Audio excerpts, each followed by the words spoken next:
अस्सलाम वालेकुम स्टूडेंट, कैसे हैं? Welcome to double logics. आज हम थर्ड पिलर पढ़ेंगे अकाउंटिंग का, उसका नाम है लायबिलिटीज़।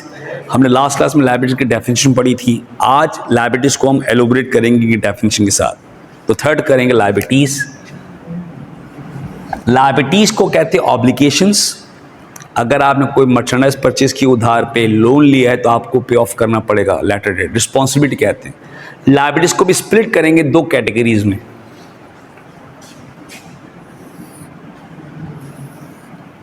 एक होती है करंट लायबिलिटीज, एक होती है non current liabilities. Non current का एक और नाम लॉन्ग टर्म लायबिलिटीज भी कहते हैं इसको। How you difference between current liabilities and long term liabilities? Criteria क्या जज करने का? तो क्राइटेरिया ये है कि जिनकी लायबिलिटीज, वो लायबिलिटी जो आपको एक साल के अंदर अंदर पे ऑफ करनी है वो करंट लायबिलिटीज हैं। वो लायबिलिटी जो आपको एक साल के बाद पे ऑफ करनी है बिजनेस को, वो लॉन्ग टर्म लायबिलिटीज हैं। तो ये क्राइटेरिया बड़ा इंपॉर्टेंट है, किसको करंट कहेंगे किसको लॉन्ग टर्म कहेंगे। तो क्राइटेरिया बताया था, which have paid within 1 year। वो लायबिलिटी जो एक साल के अंदर पे करेंगे वो करंट लायबिलिटीज हैं। पहले हम इसको डिस्कस करते हैं, इसके बाद फिर बाद में इसको डिस्कस करेंगे। तो इजी वे में आपने एक एक चीज़ को एलोबरेट करना है, स्टेप बाय स्टेप पढ़ना है, तो अकाउंटिंग बहुत इजी हो जाएगी आपकी। तो सबसे पहले हम डिस्कस करते हैं करंट लायबिलिटीज कौन कौन सी होती हैं। Which have paid with in 1 year. एक साल का अकाउंटिंग ईयर होता है। एक साल का क्यों?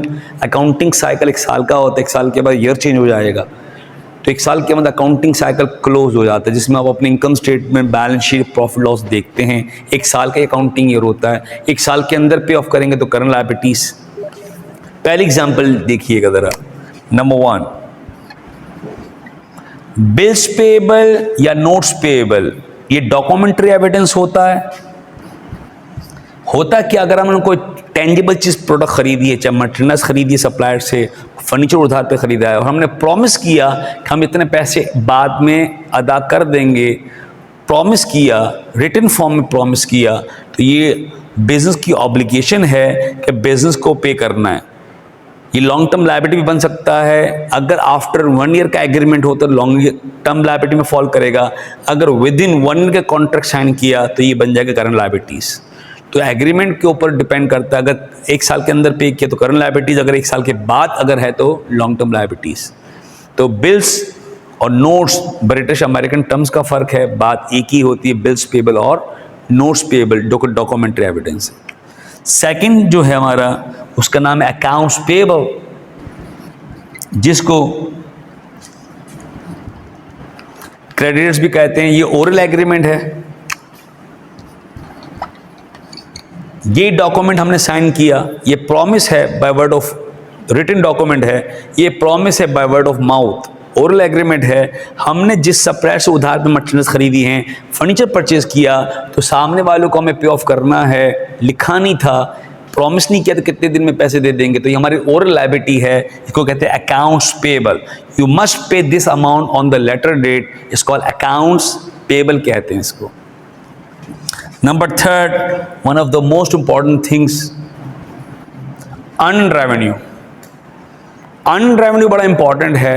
बहुत से लोग सर्विस परफॉर्म करने से पहले पैसे वसूल कर लेते, कैश ले लेते हैं।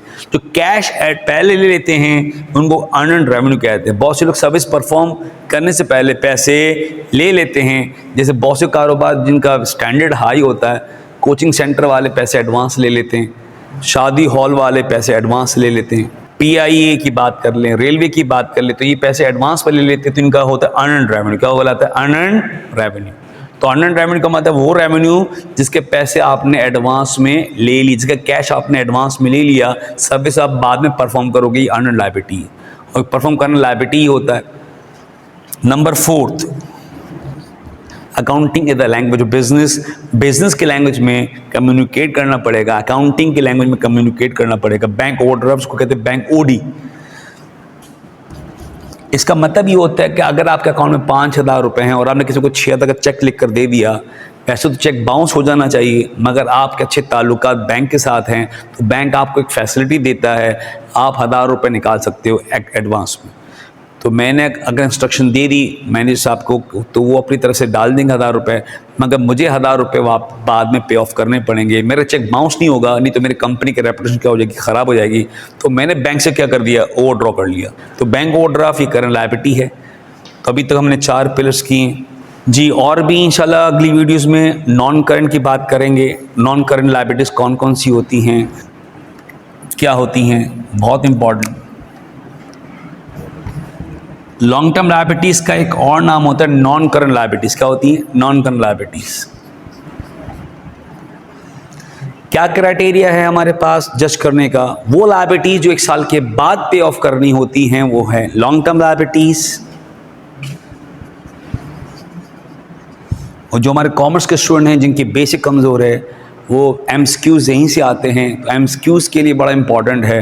MCQs which have paid after 1 years call long term liabilities. अब इसके लैंग्वेज पढ़नी बड़ी ज़रूरी है कि लॉन्ग टर्म लायबिलिटीज़ कौन कौन सी होती हैं। सबसे पहले नंबर 1 बैंक लोन। मैंने अगर लोन बोरो किया फ्रॉम बैंक से और विद इन 1 ईयर इसका टाइम ड्यूरेशन है तो ये लॉन्ग टर्म लायबिलिटी है कि मुझे बैंक को आफ्टर 1 ईयर पैसे वापस करने हैं। ये लॉन्ग टर्म लायबिलिटी। इंटरेस्ट देना पड़ेगा वो तो अलग ही मामलात हैं, प्रिंसिपल अमाउंट तो देनी है, इसके ऊपर सूद देना पड़ेगा वो अलग है। बैंक लोन, बोरो किया loan from bank is a long term liabilities which we have paid after 1 year. Next बहुत इंपॉर्टेंट है मोर्गेज पेएबल।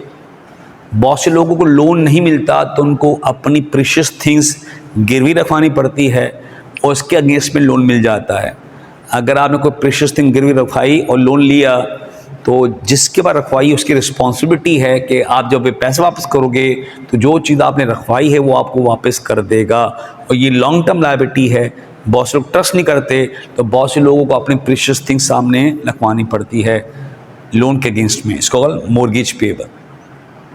और एक और लायबिलिटी है जो कंपनीज के पॉइंट ऑफ व्यू से बड़ी इंपॉर्टेंट है, डिबेंचर्स भी कहते हैं, इसका एक और नाम बॉन्ड्स पेएबल भी कहलाता है। डिबेंचर्स या बॉन्ड्स, ये कंपनी को लोन चाहिए, कंपनी अपने शेयर होल्डर्स को शेयर इशू करेगी, पैसे लेगी। कंपनी को अगर पैसे की मजीद नीड्स है तो कंपनी क्या करेगी, एक रिसिप्ट देगी, लोन की रिसिप्ट होती है, पब्लिक को देगी और पब्लिक से क्या करेगी, पैसे लेगी।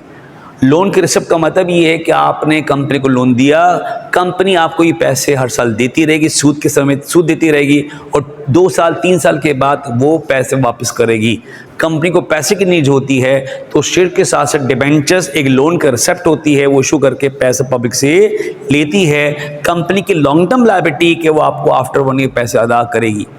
तो ये लॉन्ग टर्म लायबिलिटीज़ ज़्यादातर मैंने 3 कैटेगरीज में इसको फॉलो किया है, 3 बनाई एग्जांपल्स, बैंक लोन, मोर्गेज और डिबेंचर्स पेएबल। ये 3 लायबिलिटीज़ हैं। ज़्यादा फोकस करंट लायबिलिटीज़ को करेंगे इनिशियल स्टेज में, लॉन्ग टर्म लायबिलिटीज़ भी होती हैं।